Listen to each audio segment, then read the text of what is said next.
you may have noticed, if I had a choice to not do this speech, I would not do it. There's just something about this stage and this situation that makes me want to run away from it. It's like something, there's some sort of threat or danger in this area. So, fear. Most fears are actually a way for the human body to detect danger. So for example, if you're afraid of heights, it's like telling your body that you are at risk of falling down and injuring yourself. Now, in the case of the stage, something similar also occurs. Something in this particular situation, or public speaking, is that there's some risk associated with it, and that is telling this is causing the feeling known as stage fright. So there are two aspects of stage fright. The first one is the biological one. As I've said before, fear is a natural process. It's a natural process used by the body. So what happens is that when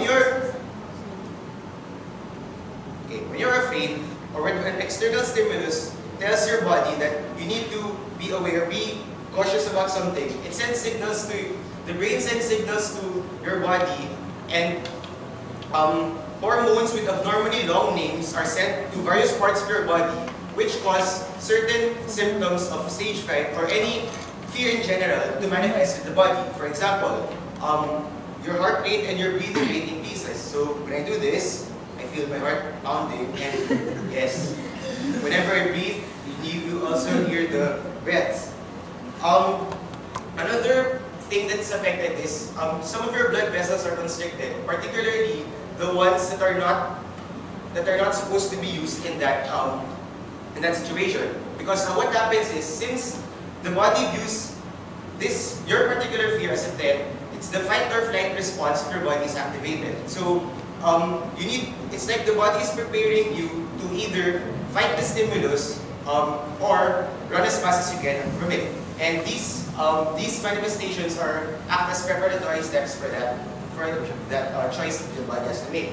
So going back to the vessels that constrict, one good example of that is when you shake the hands of a certain speaker. A certain speaker who is afraid or after he speaks, you might notice that when you shake their hand, it feels cold. That's because the vessels there are constricted and few blood is flowing in that region. And then, aside from that, the nervous system is also functioning very fast and very rapidly, which causes the speaker to speak really fast. There. Now, stage fright is not entirely biological, because if that happens, then I guess everyone should be afraid of the stage. There's also some psychological aspect to stage fright. So to illustrate that, I'll share you something. You may not know this, but actually, more than 10 years ago, I was not afraid of the stage. Okay, yes, you're surprised. Okay, so back then, there was this in early elementary years. We had this poem recital competitions, and for some reason, my class selects me to represent them. I don't know why. And believe it or not, out of the 4 years that the contests were held, they selected me to represent the class, and out of those 4, I won 2 of them, and the other 2, well, I didn't. Okay, so that was more than 10 years ago. In the recent past, you've known me for not finishing impromptu speeches and stopping in the middle of debates, just like when again, another interclass contest with that person over there selected me to represent our class, and as you know, I didn't say anything. And the more recent past was the last year field debate, where I also didn't say anything.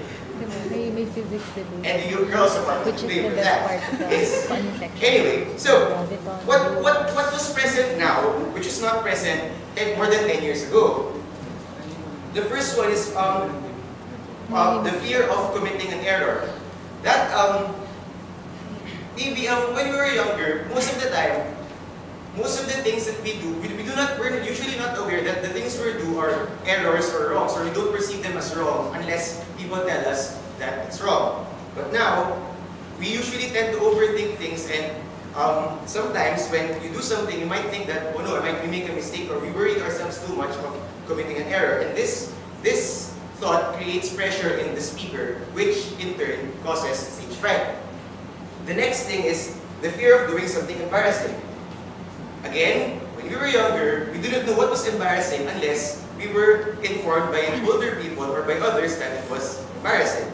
Now, again, the pressure of that, as long and combining that with the fact that the things that are usually remembered in speeches are inspiring things, funny things, and embarrassing things. So we definitely do not want to fall in the third category. So that pressure also creates the sensation of stage fright. And then the next thing is the fear of not meeting the audience's expectations. So back then, the expectation was not really high. As long as you perform and I perform what I practice, it will be okay. But now, there are many things, we consider a lot of other things like, for example, I'm supposed to be talking about stage fright, and maybe some of you are expecting to learn something from it, and then I'm somewhat pressured to be able to say something that's worthwhile and worth their time. And in addition to that, this is also a graded requirement, so I'm also pressured to get high grades. So I need to perform well in this speech, even though, as I've said before, I don't want to do the speech. So, since those psychological effects are actually reversible, and there are certain ways that we can certain steps that we can follow in order to conquer this fear. So the first one is practice. Practice somewhat trains you to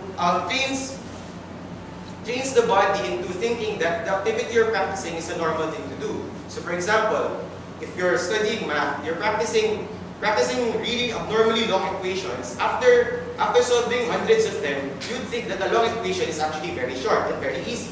The same is also true with public speaking. As I speak more, it becomes more natural, and then the pressures that are exerted by stage fright become less and less and become more and more negligible. So aside from practice, it's also important to get enough rest. Why? So as I've said, speaking on stage is already a stressful thing to do, and sleep is one of by getting a good sleep, you're decreasing the levels of stress in your body. So can you just imagine if you come on stage stressed, and then the act of speaking itself makes you more stressed. So to save you of that trouble, it's good to get a good night's rest. But in the recent days, since we have lots of requirements, this really can. In those cases, we need to improvise in order to maintain our stress levels normally. And another technique that we can use is to take deep breaths, like what I did a while ago. It also does help reduce stress levels in the body. So generally, fighting stage fright is only all about confidence. It's about thinking only of the positive things and removing all of the negative things, the negative attitudes, and the negative thoughts that we have about speaking here. And it is also important to remember that in all of us, there's always a brilliant idea that is stuck in our minds, that is waiting to be discovered and waiting to be shared. And that it would be a waste if that idea if we would not be able to share that idea only because we are inhibited by these factors of stage fright. So thank you, and afternoon.